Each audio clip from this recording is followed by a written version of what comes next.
जय हिंद दोस्तों, welcome back to our channel. और आज की वीडियो में जो है हम लोग बिहार का भूगोल को देखेंगे। जो एडुटेरिया का न्यू तथ्य संग्रह फिफ्थ एडिशन आया हुआ है, फिफ्थ एडिशन जो एडुटेरिया का तथ्य संग्रह का आया हुआ है उसी में से देखेंगे। पिछले वीडियो में हमने बिहार एक परिचय को और बिहार के हिस्ट्री के वीडियो पार्ट बाय पार्ट हम लोग कंप्लीट कर लिए हैं। और अगर ये आप नहीं देखे हैं तो चैनल पे जाकर देख लीजिएगा। और आज जो है हम लोग बिहार का भूगोल का कंप्लीट करेंगे। और आगामी 72वीं बीपीएससी या किसी भी एग्जाम के लिए बिहार के एग्जाम में बहुत इंपॉर्टेंट रोल रखता है। तो चलिए बिना देर किए आज के वीडियो को हम लोग शुरुआत करते हैं। तो बिहार का भूगोल, बात करते हैं। बिहार भौगोलिक रूप से एक मैदानी राज्य है, यानी बिहार के अधिकांश हिस्सा जो है मैदानी है। यह गंगा के मैदान क्षेत्र में बसा हुआ समृद्ध क्षेत्र है। सॉरी, नेपाल के तराई क्षेत्र से विंध्य पहाड़ी एवं धरवार के चट्टानी क्षेत्र तक विस्तृत है। बिहार पूर्वी भारत में स्थित राज्य है, जो भौगोलिक रूप से 3 भागों में विभाजित है। ठीक है, तो पूछेगा कि बिहार भारत के किस हिस्से में स्थित है, तो पूर्वी भाग में। बात करते हैं बिहार का भौतिक विभाजन की। बिहार का भौतिक विभाजन यानी इसको कितने भागों में बांटा गया था। इसको 3 भागों में बांटा गया है। कौन कौन? यानी पर्वत या तराई क्षेत्र, दूसरा मैदानी क्षेत्र और तीसरा पठारी क्षेत्र। ठीक है, तो बिहार में पर्वत, मैदान और पठार 3 तरह के क्षेत्र पाए जाते हैं। ठीक है, जिसमें मैक्सिमम मैदानी है, इसलिए यह मैदानी क्षेत्र में बसा हुआ है। तो पर्वतीय क्षेत्र में हम लोग देखेंगे सोमेश्वर श्रेणी को, रामनगर दून को और दून घाटी को। ठीक है, और ये सब जो है अरावली, सॉरी, हिमालय का जो शिवालिक हिस्सा है उसी का यह भाग है। और इसका कुछ हिस्सा हिमालय का जो शिवालिक हिस्सा है उसका कुछ हिस्सा जो है हमारे बिहार में भी है। ठीक है, मैदान में हम बात करेंगे उत्तरी गंगा का मैदान और दक्षिणी गंगा का मैदान, क्योंकि जो गंगा नदी है बिहार को बीचों बीच 2 भागों में बांटती है, तो इसलिए इसको 2 भागों में। धरवार में हम लोग नीचे की तरफ देखेंगे कि जो चट्टाने हैं धरवार और विंध्यन चट्टाने यानी पठार में। ठीक है, देख लीजिए एक बार बिहार का भौतिक विभाजन बाई मैप देखते हैं। तो यही जो है हमारा जो है यह जो है पर्वतीय क्षेत्र है, जिसमें सोमेश्वर श्रेणी, दून घाटी और रामनगर दून है। यह गंगा का मैदानी भाग है, यह गंगा नदी है। और यह इसका उत्तरी गंगा का मैदान और दक्षिणी गंगा का मैदान। ठीक है, और यह जो है पठारी क्षेत्र है। यह पूरा जो है पठारी क्षेत्र है। एक एक करके देखते हैं हम लोग सभी को। तो सबसे पहला है पर्वतीय या तराई क्षेत्र। ठीक है, तो पर्वतीय तराई क्षेत्र की बात करें तो बिहार के उत्तर पश्चिम भाग में हिमालय पर्वत की शिवालिक श्रेणी का भाग है। ठीक है, कहाँ पे? उत्तर पश्चिम भाग में। उत्तर पश्चिम भाग यानी पश्चिमी चंपारण, जो पूर्वी चंपारण वाला हिस्सा है वो है। इसका कुल क्षेत्रफल 932 वर्ग किलोमीटर है। इसका विस्तार मुख्य रूप से पश्चिमी चंपारण जिले में है। इसे 3 उप वर्गों में विभाजित किया गया है। ठीक है, तो यानी पर्वतीय और तराई क्षेत्र किसका? शिवालिक श्रेणी का भाग है। और इसका विस्तार कहाँ है? पश्चिमी चंपारण के जिले में स्थित है। और इसका क्षेत्रफल 932 वर्ग किलोमीटर है। सबसे पहला है सोमेश्वर श्रेणी। तो यह श्रेणी भारत और नेपाल के बीच अंतर्राष्ट्रीय सीमा बनाती है। सोमेश्वर श्रेणी यह उत्तरी सीमा में है, जो उस बिंदु तक फैलती है जहाँ त्रिवेणी नहर शुरू होती है। यानी त्रिवेणी नहर जहाँ शुरू होती है वहां से वह उत्तरी सीमा तक है और भिखना ठोड़ी दर्रे के पास समाप्त होती है। इस श्रेणी का निर्माण तृतीय काल में हुआ है। ठीक है, यानी बोल दें शिवालिक श्रेणी का निर्माण कब हुआ है? तृतीय काल में। ये पहाड़ियां उत्तरी गंगा मैदान में स्थित है और बिहार के उत्तर पश्चिम भाग को घेरे हुए है। राज्य की सबसे ऊंची चोटी सोमेश्वर से पहाड़ी 874 मीटर इसी श्रेणी में स्थित है। ठीक है, यानी सोमेश्वर श्रेणी में ही ये बिहार की सबसे ऊंची चोटी जो है सोमेश्वर चोटी 874 मीटर जिसकी ऊंचाई है वह इसी श्रेणी में स्थित है। रामनगर दून, रामनगर पहाड़ी श्रृंखला सोमेश्वर पहाड़ियों के दक्षिणी किनारे पर स्थित है। जो यहाँ सोमेश्वर श्रेणी है और यहाँ पे रामनगर दून है। यह बेतिया जिला मुख्यालय से लगभग 40 किलोमीटर दूर गंडक नदी के तट पर स्थित है।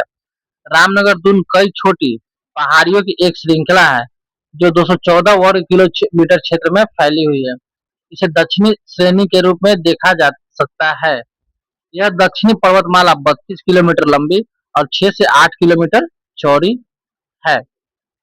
इस श्रेणी की सबसे ऊंची चोटी जो है संतपुर है, जो 242 मीटर ऊंची है। संतपुर के निकट है। ठीक है, हरहा नदी घाटी रामनगर दून के उत्तर पश्चिम में स्थित है। रामनगर दून के उत्तर पश्चिम में जो है कौन सा है? हरहा घाटी है। ये रामनगर दून है। तो इसके उत्तर पश्चिम में जो है हरा घाटी है। अब बात करते हैं दून घाटी। यह घाटी सोमेश्वर और रामनगर पर्वतमाला के बीच स्थित है। यह हमारा सोमेश्वर है और यह हमारा रामनगर दून है और इसी के बीच में जो है हमारा दून घाटी स्थित है।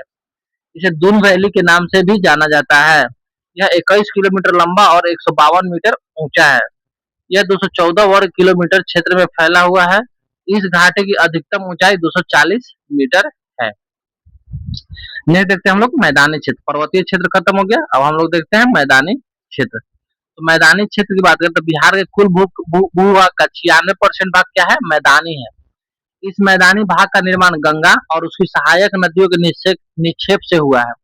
इस मैदान के मध्य में गंगा नदी बहती है और गंगा नदी की अवस्थिति के आधार पर इसे दो उपवर्गों में विभाजित किया गया।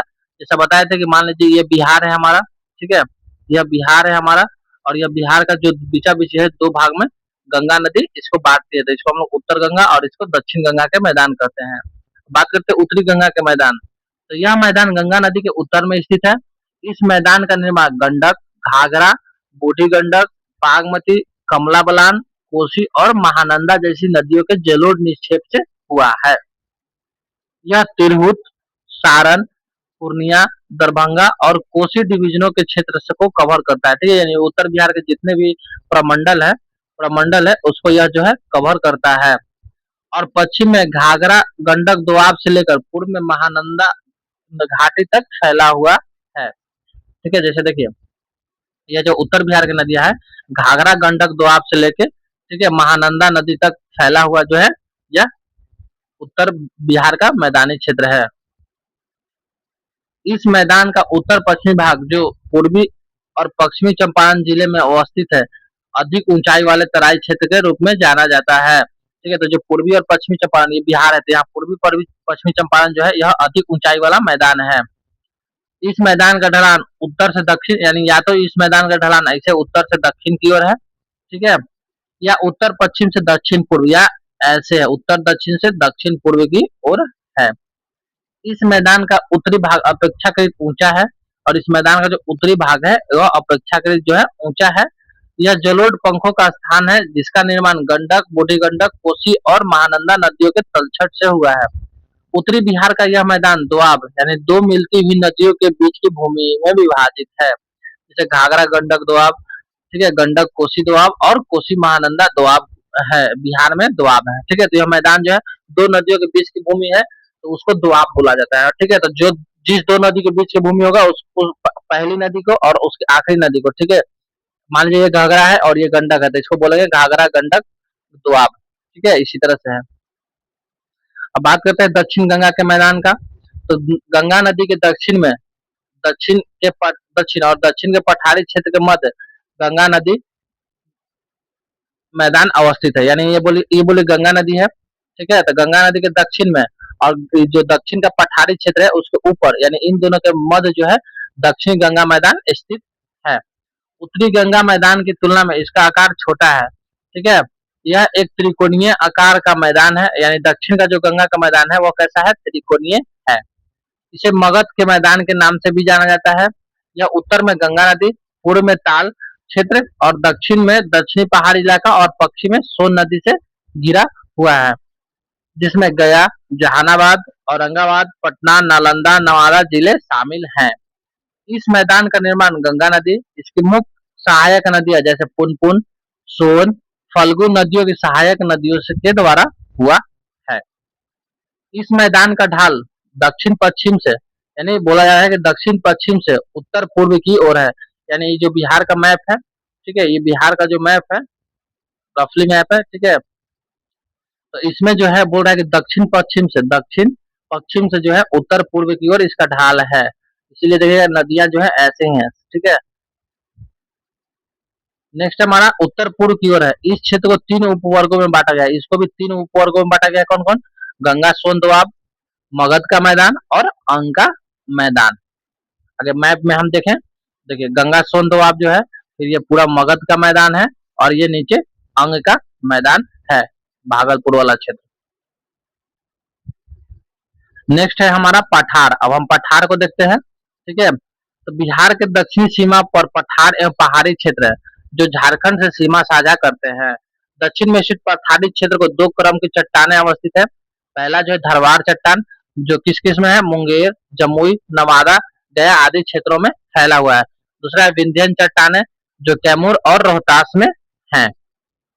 अन्य महत्वपूर्ण तथ्य की बात करें हम लोग, तो बिहार के उत्तरी गंगा मैदान में प्राकृतिक रूप से जलमग्न निम्न भूमि क्षेत्र को चौर या मन कहा जाता है। ठीक है।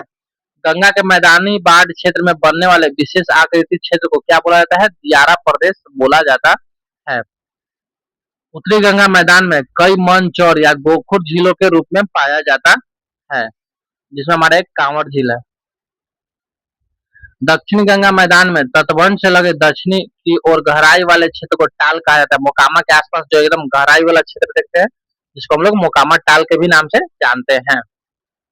उत्तरी गंगा का मैदान बाढ़ की विभीषिकाओं के लिए प्रसिद्ध है, क्योंकि यहाँ हिमालयी नदियां हैं। ठीक है, उत्तरी गंगा मैदान में हिमालयी नदियां हैं ना, इस कारण जो है इसमें पानी बहुत ज्यादा रहती है, जिस कारण यह जो है बाढ़ से त्रस्त रहता है। और इधर नदियों की संख्या कम भी है, और यह जो है पठारी नदियां हैं, जिस कारण यह सूखा से परेशान रहता है। लिख देते हैं चट्टान, जैसे धारवाड़ क्रम के जो चट्टान है उसका निर्माण काल जो है प्री कैम्ब्रियन काल में हुआ है, और इसका क्षेत्र मुंगेर, जमुई, नवादा, गया, राजगीर आदि क्षेत्र है। ठीक है। बिहार में सबसे प्राचीन पहाड़ी क्षेत्र है कौन सा, तो धारवाड़ क्रम के जो है, जिसका निर्माण प्री कैम्ब्रियन काल में हुआ है, सबसे प्राचीन है। उसके बाद जो है विंध्यन है, विंध्यन का भी निर्माण प्री कैम्ब्रियन में हुआ है, और यह कैमूर और रोहतास के क्षेत्रों में है। और यह जो है दूसरा प्राचीन क्षेत्र है, और यह जो है सीमेंट उद्योग यानी चूना पत्थर के लिए प्रसिद्ध है। कौन सा, विंध्यन चट्टान। नेक्स्ट बात टर्सरी यानी हिमालय, इसका निर्माण जो है प्लस्टीन काल में हुआ है, और यह पश्चिमी चंपारण क्षेत्र में है। सोमेश्वर की पहाड़ी स्थित है, और सबसे नवीन पहाड़ी क्षेत्र जो है यही है। क्वाडजरी मैदान प्लेस्टोसीन एवं हेलोसीन काल का निर्माण है, और यह गंगा का मैदान है। ठीक है। बिहार का अधिकांश भाग मैदानी है और कृषि के लिए सबसे उपयुक्त है। अब हम बात करते हैं बिहार की जलवायु की। ठीक है। नेक्स्ट टॉपिक हमारा जो है बिहार की जलवायु है। तो किसी क्षेत्र के दीर्घकालीन मौसम की औसत दशाओं को जलवायु कहते हैं। और बिहार की जलवायु जो है उपोष्ण कटिबंधीय मानसूनी जलवायु कैसी है, उपोष्ण कटिबंधीय या मानसूनी जलवायु है। किसी क्षेत्र की जलवायु विभिन्न कारकों से प्रभावित होती है, और बिहार में जलवायु को प्रभावित या निर्धारित करने वाले प्रमुख कारण क्या है। ठीक है, कोई भी क्षेत्र का जलवायु कुछ कारकों से प्रभावित होती है, और हम बिहार के संदर्भ में देखेंगे तो बिहार में कौन कौन सा कारक है जो इसको प्रभावित करता है। तो अक्षांशीय स्थिति, तो बिहार जो है अक्षांशीय स्थिति यानी यह उपोष्ण क्षेत्र का हिस्सा है, यह जलवायु को इसका प्रभावित करता है। उत्तर में हिमालय पर्वत की उपस्थिति, जिसके कारण बंगाल के खाड़ी से आने वाले मानसूनी पवनें हिमालय से टकराती है, और वह जो है बिहार में वर्षा करवाती है। बंगाल की खाड़ी से दूरी, ठीक है, यानी बंगाल की खाड़ी से इसकी दूरी भी इसके जलवायु पर पूरी तरह से इफेक्ट डालता है। ऊंचावच यानी पर्वत और पठार, मानसून का प्रभाव इस पर कितना पड़ता है, और ग्रीष्म हवा यानी गर्म हवाएं इत्यादि, जैसे लू वगैरह जो चलती है ना, वो सब जो है बिहार के मानसून को प्रभावित करती है। बिहार के उत्तरी एवं दक्षिणी भाग में भौगोलिक दशा में अंतर के कारण विभिन्न भूगोलवेताओं ने बिहार की जलवायु को अलग अलग प्रकार से वर्गीकृत किया है। और इसको अच्छे से देखिएगा, क्योंकि यह बहुत इंपॉर्टेंट है, और इससे क्वेश्चन बीपीएससी में बने भी है। जैसे कोपेन, कोपेन जो है उत्तर बिहार की जलवायु को CWG से संकेत करता है, वहीं दक्षिण बिहार की जलवायु को AW से संकेत करता है। ठीक है, CWG से उत्तर बिहार और AW से दक्षिण बिहार। वहीं त्रिवाटा, त्रिवाटा जो है उत्तर बिहार के जलवायु को CAW या जिसे CAW से, और दक्षिण बिहार के जलवायु को AW से। ठीक है। वहीं बात करें थर्नवेट, थर्नवेट जो है उत्तर पश्चिम संकीर्ण क्षेत्र को CBW से, और शेष बिहार को जो है यह CAW से। ठीक है, यह जो है उत्तर पश्चिम संकीर्ण क्षेत्र को CBW और शेष बिहार को CAW से, यानी AW उत्तर बिहार में देखना है ही है, खाली जब थर्नवट आएगा तो CAW। ठीक है, देखते हैं नेक्स्ट हमारा। बिहार में सामान्यतः 3 ऋतुएं पाई जाती हैं, कौन कौन सी, ग्रीष्म ऋतु, वर्षा ऋतु और शीत ऋतु। ठीक है, बारी बारी से हम ऋतुओं को देखते हैं। तो ग्रीष्म ऋतु, जब सूर्य के उत्तरायण की स्थिति होती है तब तापमान में वृद्धि से वायु दाब में कमी आने लगती है। यह मार्च से मध्य जून की स्थिति होती है, यानी जो मार्च के समय है, मार्च में जो है सूर्य जो है वह इक्वेटर से उत्तर की ओर, ठीक है, इक्वेटर से उत्तर की ओर आने लगता है, जिसको उत्तरायण बोलते हैं हम। ठीक है, इस मौसम में पश्चिमी और मध्य बिहार में गर्म हवाएं चलती है, जिन्हें लू कहा जाता है। पूछ देगा लू कहाँ का है, तो उत्तर प्रदेश और बिहार के क्षेत्रों में लू चलता है। इस मौसम में तापमान जो है 32 डिग्री सेल्सियस होता है, सबसे गर्म स्थान गया है। बिहार का सबसे गर्म स्थान कौन सा है? गया है। मानसून आने से पूर्व बिहार में बंगाल की खाड़ी से आने वाले उष्णकटिबंधीय चक्रवातों के कारण वर्षा होती है, जिसे नॉर्थ वेस्टर या काल बैसाखी कहते हैं। अब बात करते हैं वर्षा ऋतु। तो जून मध्य से यानी बोला जाए 10 से अक्टूबर मध्य के बीच के समय को बिहार में वर्षा ऋतु के रूप में जाना जाता है।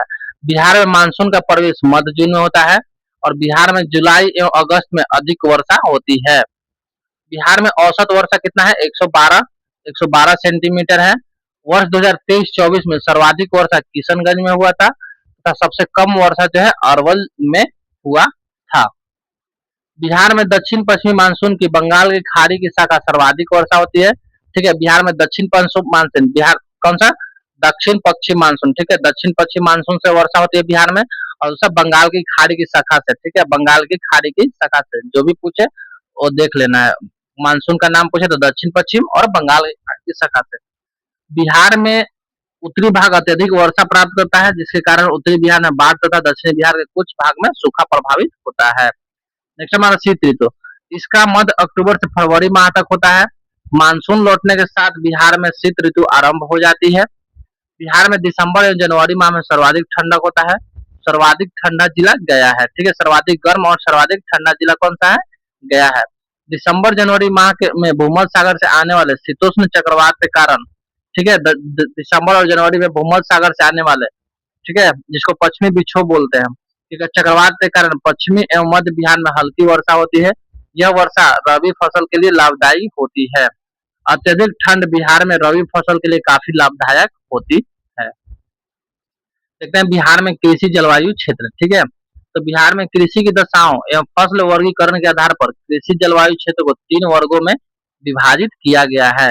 दक्षिण बिहार को तीसरे वर्ग को 2 उप वर्गों में विभाजित किया गया है। इस तरह से कुल कितना होगा? 4। ठीक है, 1, 2 और 3, 3 है, लेकिन दक्षिण बिहार के वर्ग को 2 उप वर्ग में विभाजित कर दिया गया है। जोन 1 में बिहार के उत्तर पश्चिमी क्षेत्र को दर्शाता है, यानी उत्तर पश्चिम क्षेत्र को जो दर्शाता है, पश्चिमी चंपारण, पूर्वी चंपारण वाला हिस्सा। यहाँ जलोढ़ मिट्टी की प्रधानता है तथा यह क्षेत्र खाद्यान्न उत्पादन के लिए प्रसिद्ध है। इस क्षेत्र में गन्ना का उत्पादन अधिक होता है। जोन 2 बिहार के उत्तर पूर्व क्षेत्र यानी किशनगंज, पूर्णिया, कटिहार वाला क्षेत्र को दर्शाता है। इस क्षेत्र में खाद्यान्न फसलों के साथ साथ वर्षा आधारित फसलों की प्रधानता होती है। इस क्षेत्र में मक्का, चाय, जूट का उत्पादन अधिक किया जाता है। जोन 3 का ए बिहार के दक्षिण पूर्व भाग को दर्शाता है। ठीक है, यह दक्षिण पूर्व भाग को दर्शाता है। कौन सा? तो नीचे भागलपुर, बांका, जमुई वाला क्षेत्र जो हो गया ये वाला। इस क्षेत्र में वर्षा की कमी के कारण खाद्यान्न फसलों की मोटे अनाज की प्रधानता दी जाती है। जोन 3 बी दक्षिण बिहार के दक्षिण पश्चिम भाग को दर्शाता है। इस क्षेत्र में सोन सिंचाई नहर प्रणाली के कारण खाद्यान्न फसलों का उत्पादन की प्रधानता है, जिसके कारण देखिए रोहतास जो है गेहूं चावल उत्पादन में अव्वल है। देखिए 22 जिला देखिएगा, तो ये जो हो गया हमारा, ये पूरा जो है यह जोन 1 है। ठीक है, यह जो है जोन 2 है और यह जो है जोन 3 बी और यह जोन 3 ए है। ठीक है, अगर यहाँ पे देखिएगा तो ये चार्ट दिया हुआ है जिसमें जोन 1 जोन 2 दिया हुआ है, जिलों की संख्या दी हुई है। ये पूछ देगा क्वेश्चन, जोन 1 में कितने जिले हैं? तो 13 जिले हैं। जोन 2 में कितने जिले हैं? तो 8 जिले हैं। जोन 3 ए में कितने जिले हैं? तो 6 जिले हैं और जोन 3 बी में 11 जिले। यहाँ से पूछा गया सबसे कम किस जोन में जिले हैं, सबसे अधिक किस जोन में जिले हैं। ठीक है, तो यहाँ एक बार चार्ट को आप अच्छे से वीडियो को स्टॉप करके इसको अच्छे से देख लीजिएगा। ठीक है, नेक्स्ट देखते हैं हम लोग बिहार का अपवाह तंत्र, यानी बिहार की नदियों के बारे में हम लोग पढ़ेंगे। और नदियां से क्वेश्चन एकदम बनते हैं और यह बहुत ही इंपॉर्टेंट हो जाते हैं। और अभी तक आपने हमारे चैनल को सब्सक्राइब नहीं किया है तो प्लीज सब्सक्राइब कर लीजिएगा। अब देखते हैं बिहार की नदियां। ठीक है, बिहार की नदियां। बिहार अपवाह तंत्र की दृष्टि से एक समृद्ध राज्य है, यानी नदियों की दृष्टि से एक समृद्ध राज्य है। यहाँ नदियों एवं उसकी सहायक नदियों का विस्तृत जाल है। ठीक है, अपवाह तंत्र के आधार पर बिहार की नदियों को 2 वर्गों में विभाजित किया जाता है। कौन कौन सा? हिमालय नदियां और पठारी नदियां। ठीक है, नदियों के बिहार के भौगोलिक स्थिति के आधार पर इसको 2 भागों में बांटा गया था। उत्तर बिहार जिसमें हिमालय था और दक्षिण बिहार जिसमें पठारी था। तो इसी प्रकार नदियों को भी उसके आधार पर बांटा गया है। अब हिमालयी नदियों की बात करें तो ये वर्ष भर जल प्रवाह वाली सदा नीरा नदियां होती हैं, यानी हिमालयी नदियां जो है सदा नीरा होती है। ये उत्तर से दक्षिण की ओर प्रवाहित होती है, हिमालय उत्तर में है तो यह उत्तर से दक्षिण की ओर ही प्रवाहित होगी। ये नदियां पूर्ववर्ती होती हैं, ये नदियां बड़े बड़े डेल्टा बनाती हैं, और यह नदियां जो है बाल्य अवस्था में है, अभी बाल्य अवस्था में है। ये मार्ग परिवर्तन है और गोखोर झील बनाने के लिए प्रसिद्ध है। हिमालयी नदियां जो है अत्यधिक जल संग्रहण के कारण बाढ़ का कारण भी बनती है। गंगा, गंडक, कोसी, महानदी और बागमती जो है हिमालय नदियों का उदाहरण है। अब बात आते हैं हम लोग पठारी नदियां, तो यह जो है वर्षा आधारित नदियां हैं। ये दक्षिण से उत्तर की ओर प्रवाहित है, पठार दक्षिण में है तो दक्षिण से उत्तर की ओर यह प्रभावित होगी। ये नदियां अनुवर्ती होती हैं, और यह नदियां जो है छोटे छोटे डेल्टा बनाती हैं।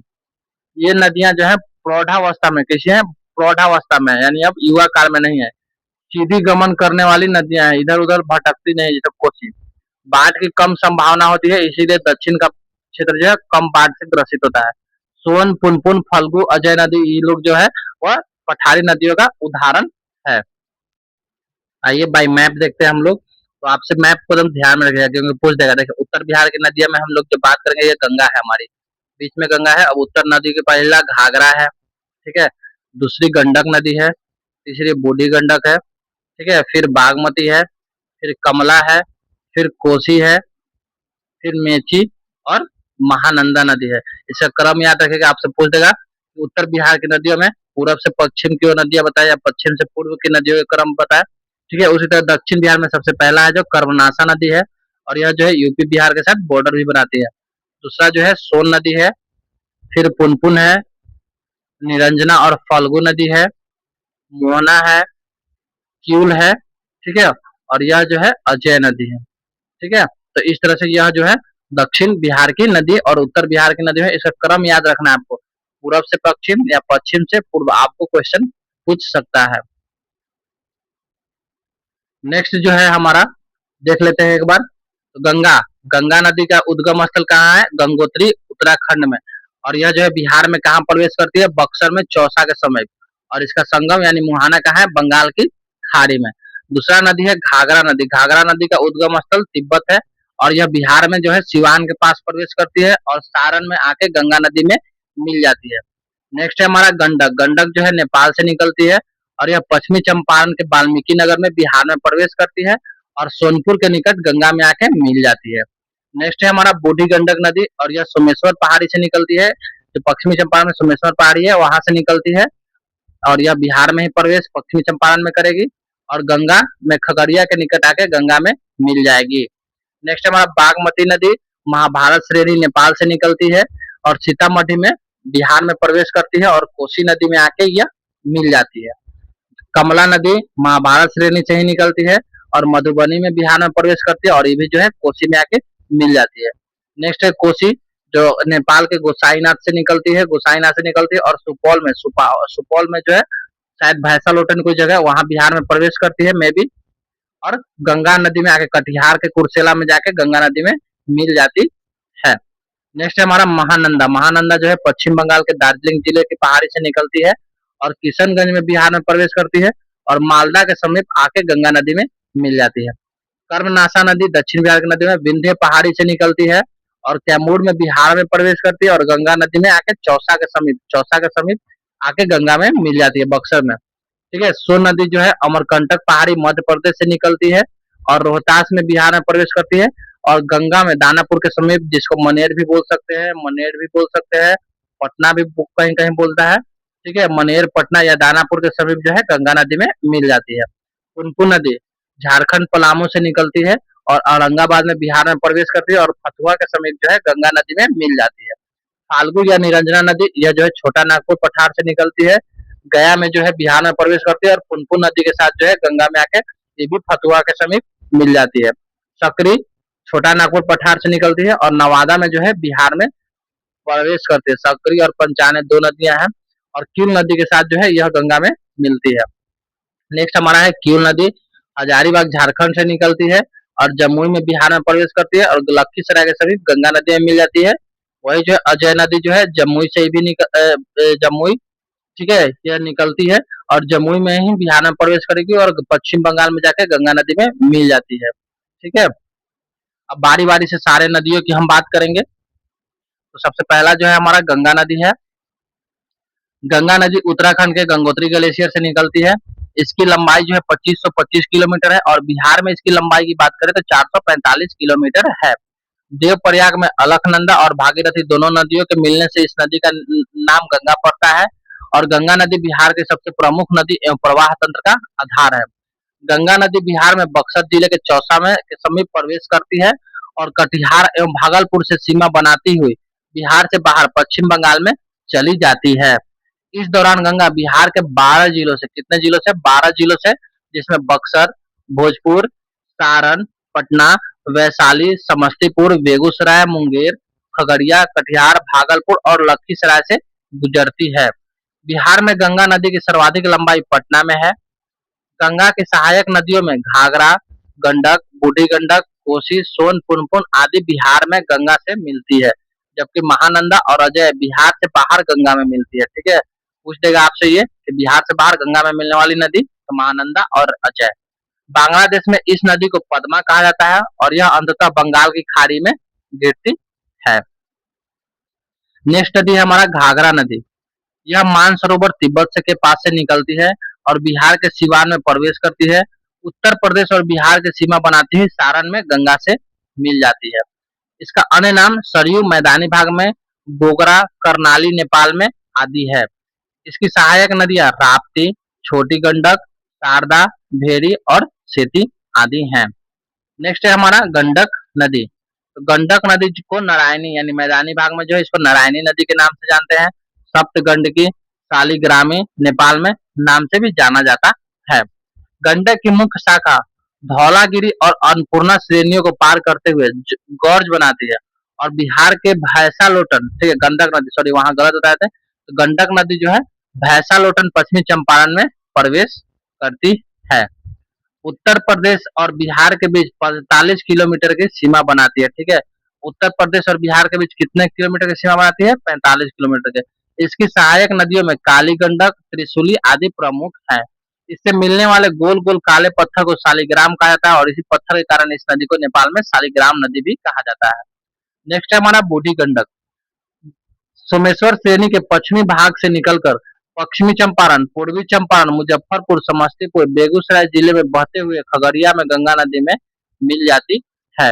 इसका अन्य नाम जो है सिकरहाना यानी ऊपरी भाग में जो है इसको सिकरहाना नदी के नाम से भी जाना जाता है। इसकी सहायक नदियों में मसान, बलौर, तिरहुत और धनौती आदि हैं। नेक्स्ट हमारा बागमती नदी। यह नेपाल में हिमालय की महाभारत श्रेणी से निकलती है। यह बिहार में सीतामढ़ी जिले में प्रवेश करती है तथा अंत में गंगा नदी में विलीन हो जाती है।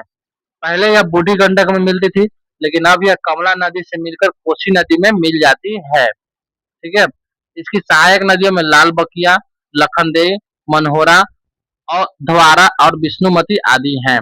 नेपाल में इस नदी के तट पर काठमांडू एवं पशुपति मंदिर स्थित है। ठीक है, काठमांडू शहर जो है बागमती नदी के तट पर है और पशुपतिनाथ मंदिर भी। यह नेक्स्ट है हमारा इंपॉर्टेंट नदी कोसी। यह नेपाल के उत्तर पूर्व में स्थित गोसाई स्थान से निकलती है। इसे नेपाल में सप्तकोशी कहा जाता है क्योंकि यह 7 धाराओं से मिलने से बनती है। ठीक है, नेपाल से निकलती है 7 धाराएं, वह मिलके एक कोसी नदी का निर्माण करती है। कोसी नदी बिहार में सुपौल जिले में प्रवेश करती है तथा कुर्सेला, कटिहार में गंगा नदी में मिल जाती है। कोसी नदी अपने मार्ग परिवर्तन एवं बाढ़ की कुख्यात के लिए जाना जाता है, इसलिए इसे बिहार का शोक, ठीक है, यानी बिहार का अभिशाप भी कहा जाता है। इसकी सहायक नदियां की बात करें तो अरुण, तिमोर, लिखू, दूध कोसी, ताम कोसी, इंद्रावती और सुन कोसी आदि हैं। और यही जो है यह 7 मिलके सप्तकोशी कहलाता है। नेक्स्ट है हमारा महानंदा। महानंदा नदी यह पश्चिम बंगाल के दार्जिलिंग जिले की पहाड़ी से निकलकर किशनगंज, पूर्णिया और कटिहार होते हुए मालदा, पश्चिम बंगाल में गंगा नदी में मिल जाती है। यह उत्तर बिहार की सबसे पूर्वी नदी है और इसकी सहायक नदियां की बात करें तो पेन्नौर, नागर, बालासर और मेची है। ठीक है, इसकी सहायक नदी। नेक्स्ट है हमारा कर्मनाशा नदी। इसकी उत्पत्ति विंध्यन पहाड़ी से होती है और यह बिहार में उत्तर प्रदेश की सीमा, बिहार एवं उत्तर प्रदेश की सीमा निर्धारित करती है और चौसा, बक्सर में जो है गंगा नदी में मिलती है। यह दक्षिण बिहार की सबसे पश्चिमी नदी है और कर्मनाशा नदी को अपवित्र नदी के नाम से जाना जाता है। नेक्स्ट है हमारा सोन नदी, दक्षिण बिहार के महत्वपूर्ण नदी। यह मध्य प्रदेश के अमरकंटक पहाड़ी से ये मैकाल श्रेणी से निकलती है और यह रोहतास, बक्सर एवं गढ़वा जिले झारखंड के बीच बिहार में प्रवेश करती है। रोहतास तथा भोजपुर की पूर्वी सीमा बनाते हुए मनेर दानापुर में गंगा नदी में मिलती है। यमुना के बाद गंगा के दूसरी सबसे बड़ी दक्षिणी सहायक नदी है। ठीक है, यमुना के बाद जो है सबसे लंबी जो है या सबसे बड़ी सहायक नदी कौन सी है? सोन है। इसकी प्रमुख सहायक नदियां रिहंद, कन्हार और उत्तरी कोयल है। सोन नदी पर डेहरी बांध रोहतास के पास, इंद्रपुरी बैराज रोहतास में और बाण सागर बांध मध्य प्रदेश में स्थित है। सोन नदी पर बने नहरों में रोहतास, भोजपुर के शुष्क मैदानी क्षेत्र और बिहार का मुख्य चावल उत्पादक क्षेत्र बनाया गया है।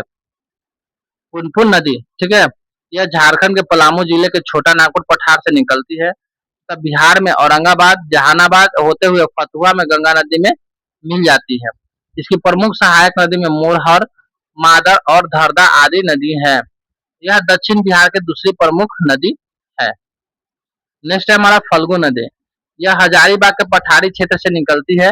लीलांजना तथा मोहना नदियों के मिलने से यह बनती है। ठीक है, लीलांजना और मोहना नदी मिलके यह जो है फल्गु नदी बनती है और अंततः गया होते हुए पुनपुन नदी में मिल जाती है जो गंगा की उपनदी है। गया में फाल्गु नदी के पास विष्णुपद मंदिर स्थित है जहाँ पितृपक्ष के दौरान लाखों की संख्या में हिंदू धर्म के तीर्थ यात्री आते हैं। फल्गु नदी पर भारत का सबसे बड़ा रबर डैम गयाजी डैम बनाया गया है। ठीक है, फल्गु नदी पर ही भारत का सबसे बड़ा रबर डैम गयाजी डैम बनाया गया है। फल्गु नदी के किनारे गौतम बुद्ध को ज्ञान की प्राप्ति हुई थी, कहाँ पे? बोध गया में। ठीक है, तो बोध गया जो है फल्गु नदी के किनारे ही स्थित है। बिहार में नदियों के किनारे स्थित प्रमुख शहर जैसे पटना, पटना जो है गंगा नदी के किनारे, मोकामा भी गंगा नदी के किनारे, मुंगेर भी गंगा नदी के किनारे, भागलपुर गंगा नदी के किनारे, बक्सर जो है गंगा नदी के किनारे है। वहीं छपरा की बात करें तो घगर नदी के किनारे है। हाजीपुर जो है गंडक नदी के किनारे है। बांका जो है चंदन नदी के किनारे है। सोनपुर जो है गंडक नदी के किनारे है। मुजफ्फरपुर जो है बूढ़ी गंडक नदी के किनारे है। खगड़िया बूढ़ी गंडक नदी के किनारे, समस्तीपुर भी बूढ़ी गंडक नदी के किनारे बसा हुआ है। दरभंगा जो है बागमती नदी के किनारे, गया फल्गु नदी के किनारे, फतुहा जो है गंगा और पुनपुन नदी के संगम पे और लखीसराय जो है किऊल नदी के किनारे बसा हुआ शहर है। नेक्स्ट बात करेंगे हम लोग बिहार की नदी घाटी परियोजनाओं की। तो जल प्रबंधन के उद्देश्य से बिहार में 3 बहुउद्देशीय परियोजनाओं का निर्माण किया गया। इन परियोजनाओं में बाढ़ नियंत्रण, सिंचाई प्रबंधन, जल संरक्षण, पर्यटन, परिवहन और ऊर्जा उत्पादन आदि लक्षित किया गया। ठीक है, तो बिहार में बहुउद्देशीय परियोजना में सबसे पहला है सोन, फिर गंडक नदी और फिर कोसी नदी। ठीक है, बारी बारी से हम लोग देखते हैं। सोन बहुउद्देशीय परियोजना की बात करेंगे सबसे पहले। तो सोन नदी परियोजना का निर्माण 1874 ईस्वी में डेहरी रोहतास में किया गया था। यह बहुउद्देशीय नदी परियोजना बिहार की सबसे पुरानी और प्रथम नदी घाटी परियोजना है। सबसे पुरानी और प्रथम नदी घाटी परियोजना कौन है? तो सोन बहुउद्देशीय परियोजना जिसका निर्माण डिहरी रोहतास में किया गया है। डिहरी में बारू नदी के पास सोन नदी पर बांध बनाकर 2 नहरें दोनों तरफ किनारों से निकाली गई है। ठीक है, पूर्वी सोन नहर, इस नहर से औरंगाबाद, गया, जहानाबाद, अरवल, पटना तक सिंचाई की जाती है और पश्चिमी सोन नहर से इस नहर से रोहतास, कैमूर, बक्सर, भोजपुर आदि जिलों में सिंचाई की जाती है। सोन नहर पर 2 जल विद्युत केंद्र, डेहरी जल विद्युत केंद्र 6.6 मेगावाट का और बारून जो है जल विद्युत केंद्र जो है 3.3 मेगावाट स्थापित किया गया है। नेक्स्ट है हमारा गंडक बहुउद्देशीय परियोजना। ठीक है, गंडक बहुउद्देशीय परियोजना की बात करें तो गंडक परियोजना भारत एवं नेपाल की संयुक्त परियोजना है। इसका लाभ बिहार, उत्तर प्रदेश एवं नेपाल को मिलता है। गंडक परियोजना के लिए 1959 ईस्वी में नेपाल के साथ समझौता हुआ। इस परियोजना का कार्य 1960 ईस्वी में प्रारंभ हुआ। ठीक है, इस परियोजना के अंतर्गत भारत नेपाल सीमा पर भैंसा लोटन के पास गंडक नदी पर बांध का निर्माण किया गया कर जलाशय के निर्माण किया गया है। यह बैराज या बांध वाल्मीकि नगर के पास त्रिवेणी संगम के पास निर्मित किया गया है। बात करें गंडक परियोजना में जलाशय से पूर्व एवं पश्चिम की ओर नहरें निकलती है। पूर्व की ओर पूर्वी गंडक नदी नहर और पश्चिम की ओर पश्चिमी गंडक नहर निकलता है। पूर्वी नहर जो है 3 भागों में विभक्त है, तिरहुत, त्रिवेणी एवं दोन नहर के नाम से जाना जाता है। पूछ देगा नहरों का नाम किया जो है किस नदी से संबंधित या किस बहुउद्देशीय परियोजना से संबंधित है। तिरहुत, त्रिवेणी इन दोन नहरों से पश्चिमी चंपारण, पूर्वी चंपारण, मुजफ्फरपुर, वैशाली आदि जिलों में सिंचाई की जाती है। वहीं पश्चिमी नहर जलाशय से नेपाल होकर निकलती है, जिसमें नेपाल के सिंचाई के अतिरिक्त इसे निकलने वाली सहायक नहरों से उत्तर प्रदेश, गोरखपुर, देवरिया एवं बिहार, सिवान, सारण में सिंचाई होती है। इस परियोजना के तहत पूर्वी नहर पर 15 मेगावाट का जल विद्युत केंद्र भी स्थापित किया गया है। इसी प्रकार का विद्युत केंद्र पश्चिमी नहर पर भी बना है। नेक्स्ट है हमारा कोसी बहुउद्देशीय परियोजना। ठीक है, तो कोसी परियोजना भारत एवं नेपाल की संयुक्त परियोजना है और इस परियोजना की स्थापना 1953 ईस्वी में की गई थी और यह परियोजना जो है 1954 में लागू हुई थी। इस परियोजना के तहत हनुमान नगर बांध बनाकर नेपाल में जलाशय का निर्माण किया गया है। कौन सा बांध बनाया गया है? तो हनुमान नगर बांध जो है किस नदी पर है? कोसी नदी पर।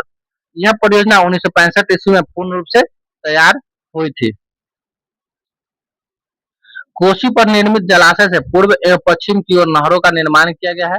पूर्वी कोसी नहर, इसमें अररिया, सुपौल और पूर्णिया आदि की सिंचाई की जाती है। वहीं पश्चिमी कोसी नहर से जो है दरभंगा, मधुबनी, सुपौल और बेगूसराय आदि में सिंचाई की जाती है। नेक्स्ट टॉपिक है हमारा बिहार की झील। ठीक है, यानी हम झील को देखेंगे, बिहार की कौन कौन सी झील है। ठीक है, तो बिहार की प्रमुख झीलों में की हम बात करें तो सबसे पहला जो है हमारा कांवर झील। कांवर झील कहाँ स्थित है? बेगूसराय में। नेक्स्ट है गोगा झील या गोगा झील, यह कटिहार में स्थित है। कुशेश्वर झील जो है दरभंगा में स्थित है। सिमरी झील जो है वह सहरसा में स्थित है। और जगतपुर झील, जगतपुर झील कहाँ है? भागलपुर में। मोती झील मोतिहारी यानी पूर्वी चंपारण में है। सरैया मन बेतिया पश्चिमी चंपारण में और पिपरा मन जो है मोतिहारी पूर्वी चंपारण में है। ठीक है, पिपरा मन और मोती झील दोनों मोतिहारी में है। नेक्स्ट है हमारा घोड़ा कटोरा झील, यह जो है राजगीर नालंदा में है। अनुपम झील जो है कहाँ है? कैमूर में है। मुचलिंडा झील जो कहाँ है? बोधगया में, गया जी के बोधगया में मुचलिंडा झील है। नागी और नकटी झील कहाँ है? जमुई में स्थित है हमारा। ठीक है, अब बिहार की प्रमुख नहरों की बात करें हम लोग तो त्रिवेणी नहर, त्रिवेणी नहर किस नदी पर है? गंडक नदी पर है। तिरहुत नहर किस नदी पर है? गंडक नदी पर है। और दोन नहर भी गंडक नदी पर है। और लाभान्वित क्षेत्र जो है पश्चिमी चंपारण, पूर्वी चंपारण, मुजफ्फरपुर और वैशाली है। ठीक है, वही बात करें पूर्वी कोसी और पश्चिमी कोसी नहर की तो ये दोनों भी कोसी नदी पर है। और पूर्वी कोसी नदी से जो है अररिया, सुपौल और पूर्णिया लाभान्वित है, जबकि पश्चिमी कोसी नहर से जो है दरभंगा, मधुबनी और सुपौल लाभान्वित है। एक है राजपुर नहर, यह भी कोसी नदी पर है, इससे जो है सहरसा, मधेपुरा और बेगूसराय का क्षेत्र लाभान्वित है। नेक्स्ट हमारा पूर्वी सोन नहर, यह भी सोन नदी पर है और पश्चिमी सोन सोन नदी पर है। पूर्वी सोन से औरंगाबाद, जहानाबाद, पटना, गया और अरवल, अरवल जो है लाभान्वित है। और पश्चिमी सोन नहर से रोहतास, भोजपुर, कैमूर और बक्सर ये क्षेत्र लाभान्वित है। नेक्स्ट है हमारा बिहार का जलप्रपात।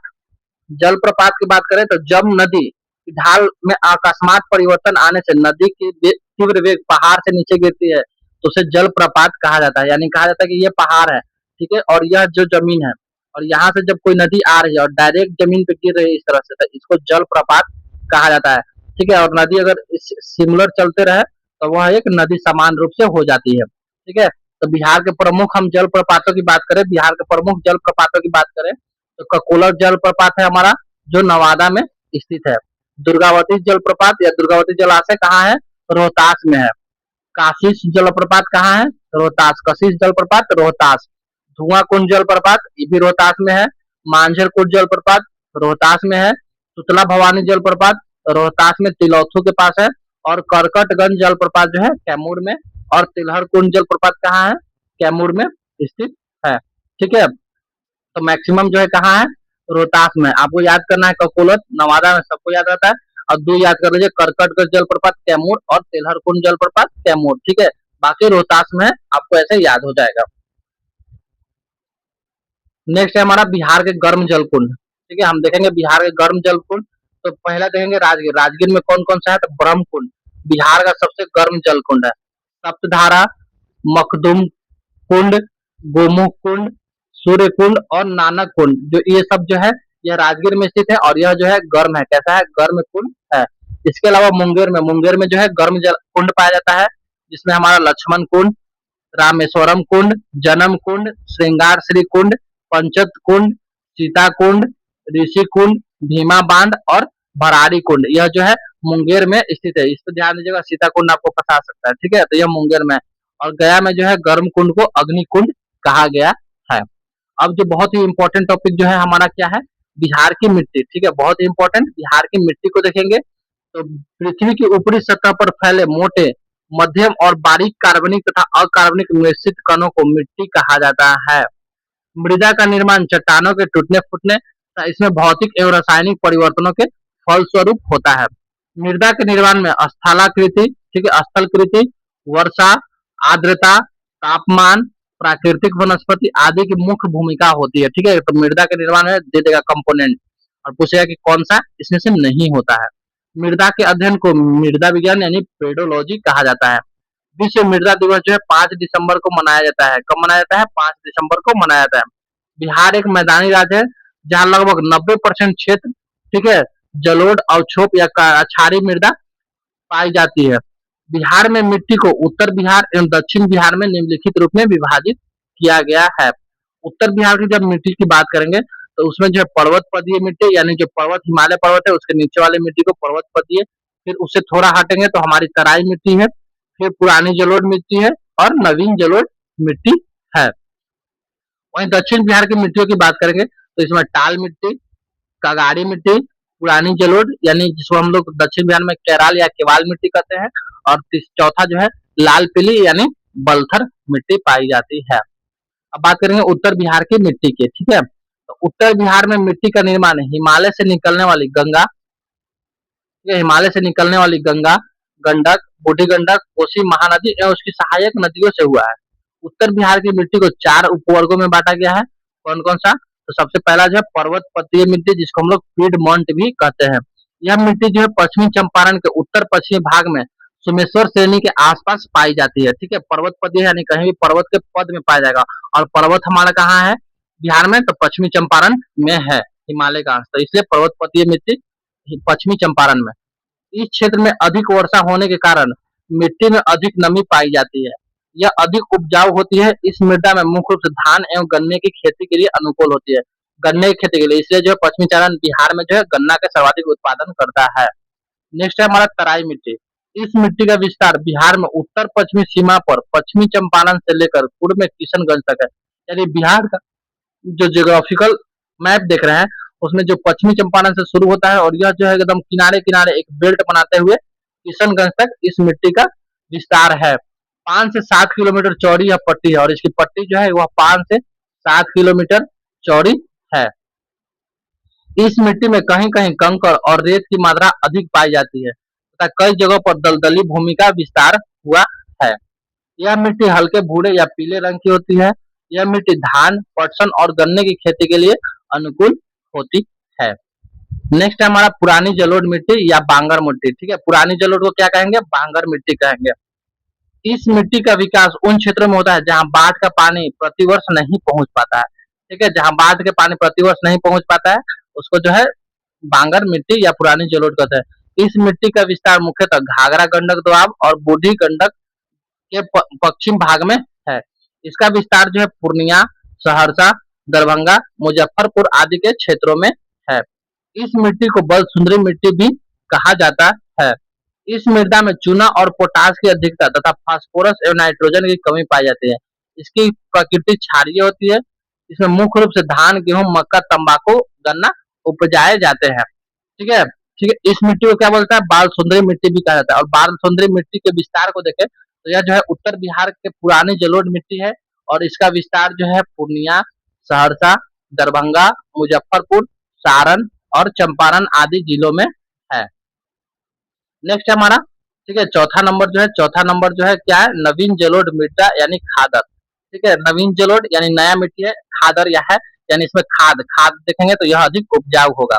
नदियों द्वारा प्रतिवर्ष लाए गए और साधों से खादर मिट्टी का निर्माण होता है। इस मिट्टी का विस्तार गंगा, गंडक, बूढ़ी गंडक, कोसी महानदी को निचली घाटी में है।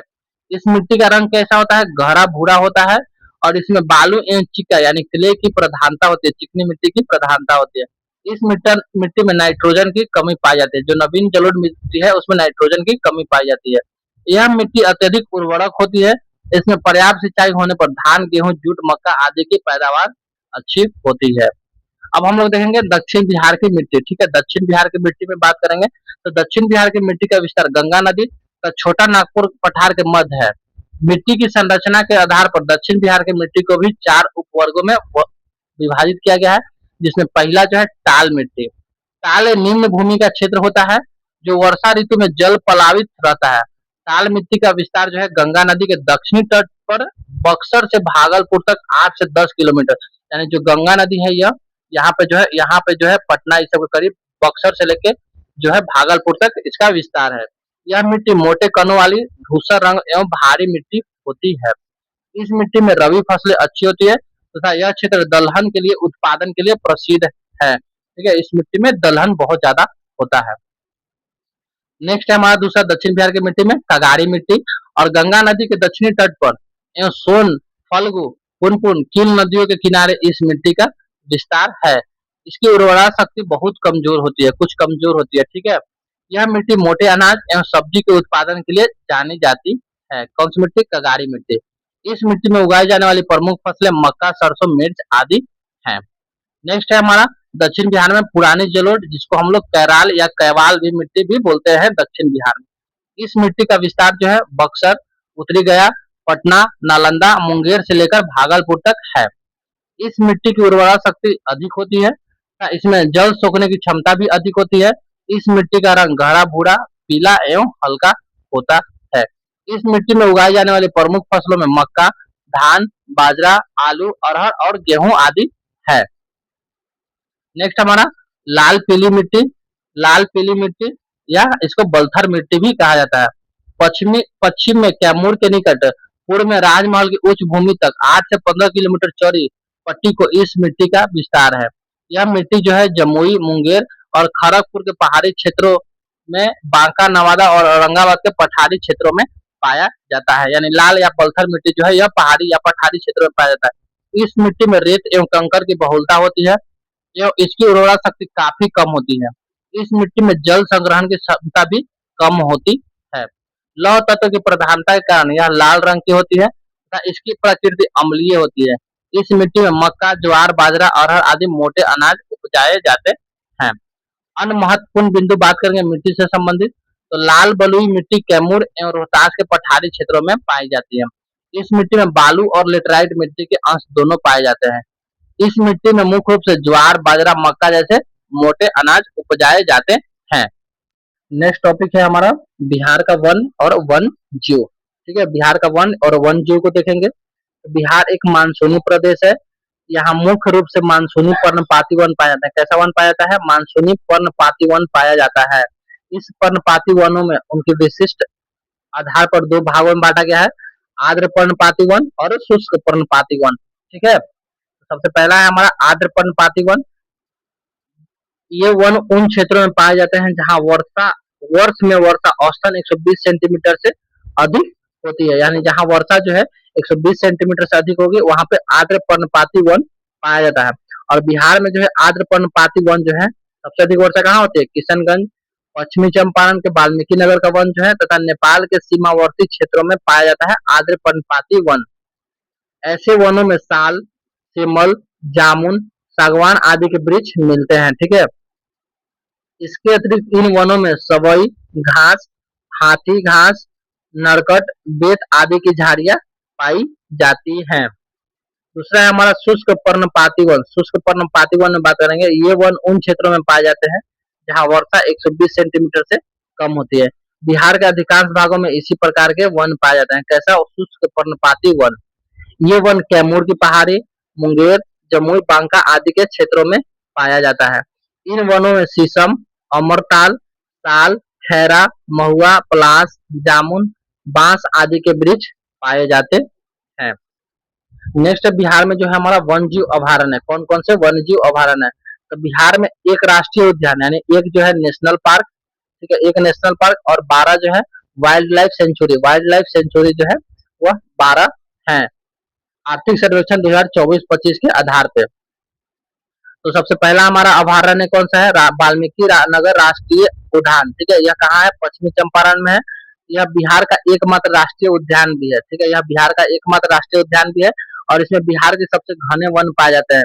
और यह जो है बिहार का एकमात्र बाघ आरक्षित क्षेत्र भी है, टाइगर रिजर्व भी यही है। वाल्मीकि नगर पश्चिमी चंपारण का जो है यह नेशनल पार्क भी है। ठीक है, यह एक अभयारण्य भी है और यह एक टाइगर रिजर्व क्षेत्र भी है जो पश्चिमी चंपारण में पाया जाता है।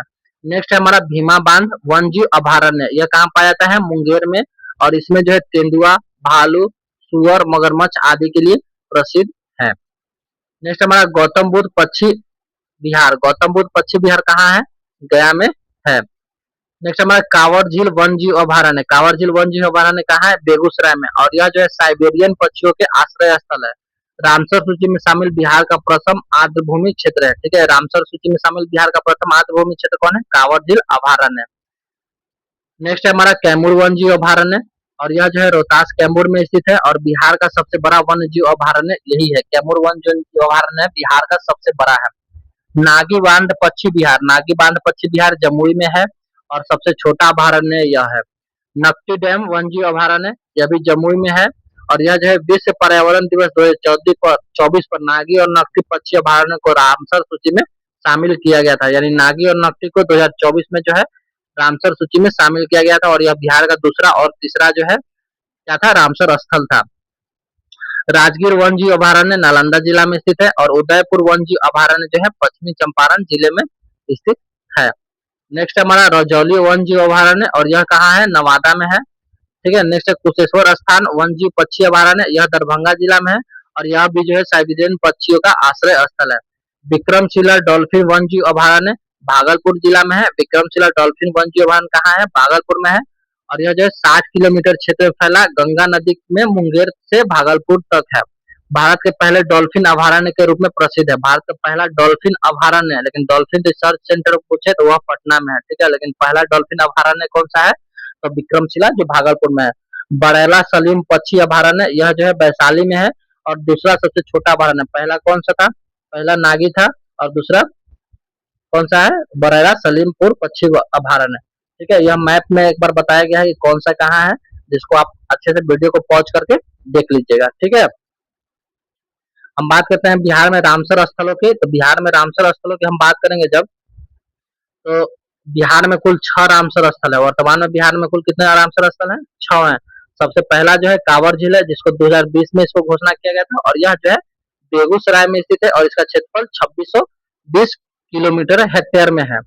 नागी पक्षी अभयारण्य, नागी पक्षी अभयारण्य को 2024 में और नकटी पक्षी अभयारण्य को भी 2024 में मान्यता मिला और यह दोनों जो है कहाँ है? जमुई जिले में स्थित है। नेक्स्ट हमारा गोकुल जलाशय। गोकुल जलाशय का भी 2025 में उदयपुर और गोगा वैली तीनों को जो है 2025 में जो है रामसर सूची में शामिल किया गया है। अगर बात करें गोकुल जलाशय तो यह बक्सर में है, उदयपुर झील जो है पश्चिमी चंपारण में है और गोगा झील जो है कटिहार में है। और यह जो है पहला, दूसरा, तीसरा, चौथा, पांचवा और छठा, कुल 6 रामसर स्थल जो बिहार में है और यह पंजाब के साथ संयुक्त रूप से तीसरे स्थान पर आता है रामसर सूची के साथी में। पहला पे तमिलनाडु, ठीक है, और दूसरा पे यूपी, ठीक है, और तीसरा पे संयुक्त रूप से पंजाब और बिहार है। अब बात करते हैं वन रिपोर्ट 2023 की बिहार की। ठीक है, इसको हम एक अलग वीडियो में पूरा बिहार का वन रिपोर्ट भी पढ़ाए हैं, लेकिन इसको भी यहाँ भी बता देते हैं। अगर आपको वहां भी देखना होगा तो विस्तार में जाकर इंडिया और बिहार के वन रिपोर्ट को देख सकते हैं।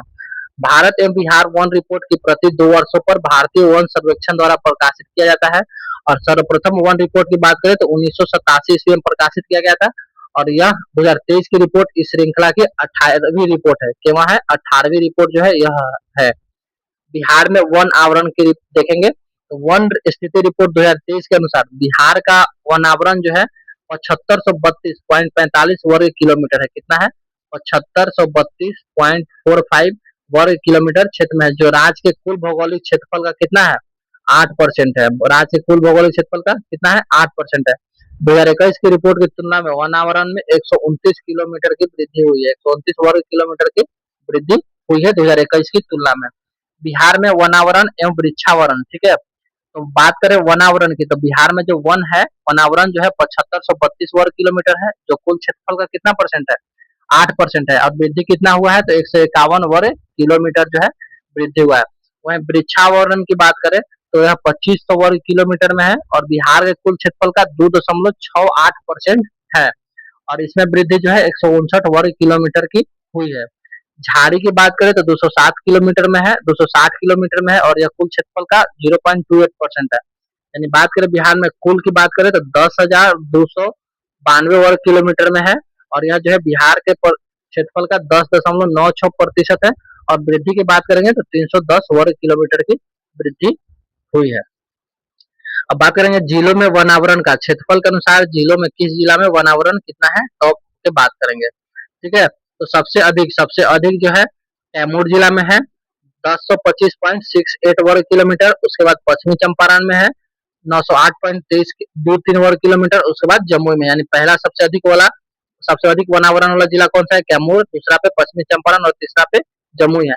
वहीं सबसे कम बात करते हैं, सबसे कम जो है शेखपुरा में है, शेखपुरा में सबसे कम है वह है वनावरण।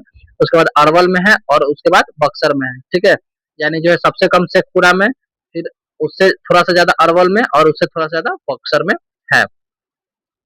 नेक्स्ट बात करेंगे कि जिलों में प्रतिशत के अनुसार वनावरण की बात करेंगे तो प्रतिशत में भी सबसे एक नंबर पे कौन सा है हमारा, तो कैमूर जिला है जिसमें 30% भूमि पर वन है। ठीक है, वही उसके बाद जमुई है जिसमें 21.65% भूमि पर जो है वह जो है वन आवरण है और उसके बाद मुंगेर है हमारा 21.57% उसके भूमि पर जो है वनावरण है। ठीक है, तो पहला पे कैमूर, दूसरा पे जमुई और तीसरा पे मुंगेर 22% अगर जाते हैं तो, लेकिन 22 क्षेत्रफल जाएंगे तो पहला पे कैमूर, दूसरा पे पश्चिमी चंपारण और तीसरा पे जमुई है। और सबसे कम की बात करें तो शेखपुरा में 22 क्षेत्रफल जाइए या प्रतिशत जाइए, शेखपुरा है, उसके बाद बक्सर है, उसके बाद सिवान है। नेक्स्ट हम बात करते हैं 2021 की तुलना में वनावरण में सर्वाधिक वृद्धि या नुकसान वाले जिले कौन कौन से हैं। तो वनावरण में सर्वाधिक वृद्धि जो कहाँ पर हुआ है, भागलपुर क्षेत्र में हुआ है 33.82 वर्ग किलोमीटर क्षेत्र में इसमें वृद्धि हुआ है। उसके बाद मधुबनी में हुआ है और उसके बाद बांका में हुआ है। लेकिन वही बात करें वनावरण में नुकसान, तो सबसे ज्यादा नुकसान जो है कैमूर के क्षेत्र में हुआ है, कितना 35.35 वर्ग किलोमीटर। ठीक है, 35.35 वर्ग किलोमीटर जो है कैमूर के वनावरण में नुकसान हुआ है। उसके बाद जो है नवादा में और उसके बाद किशनगंज में। ठीक है, तो वृद्धि में सबसे ज्यादा वृद्धि कहाँ हुआ, भागलपुर में, और नुकसान कहाँ हुआ है तो कैमूर में। वृक्षावरण में क्षेत्रफल में पहला पर कौन है, कैमूर, और प्रतिशत में भी कैमूर और नुकसान में भी कैमूर। ठीक है, बिहार में वन आवरण में शीर्ष जिले।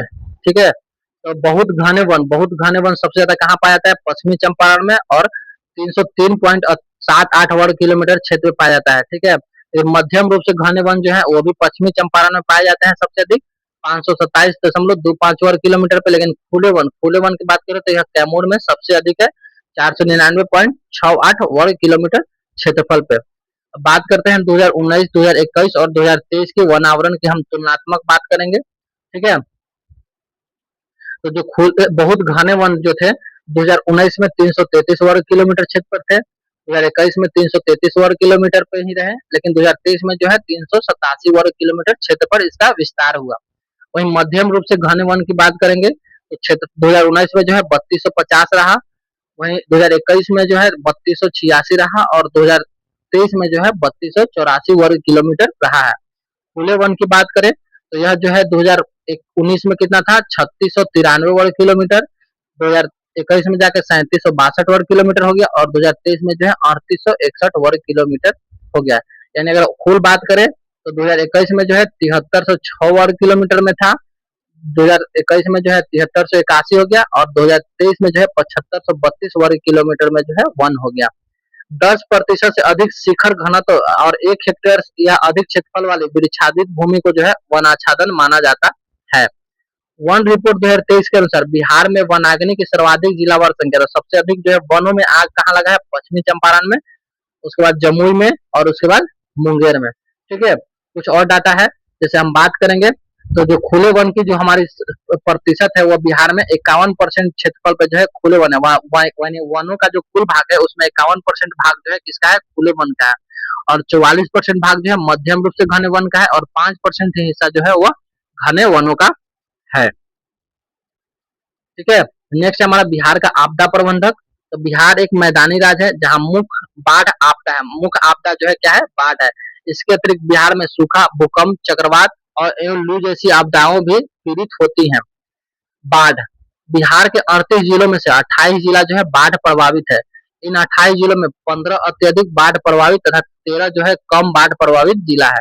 बाढ़ का अत्यधिक प्रभाव उत्तर बिहार में देखा गया है। बिहार का बाढ़ग्रस्त क्षेत्र भारत के कुल बाढ़ग्रस्त क्षेत्र का 16.5% है।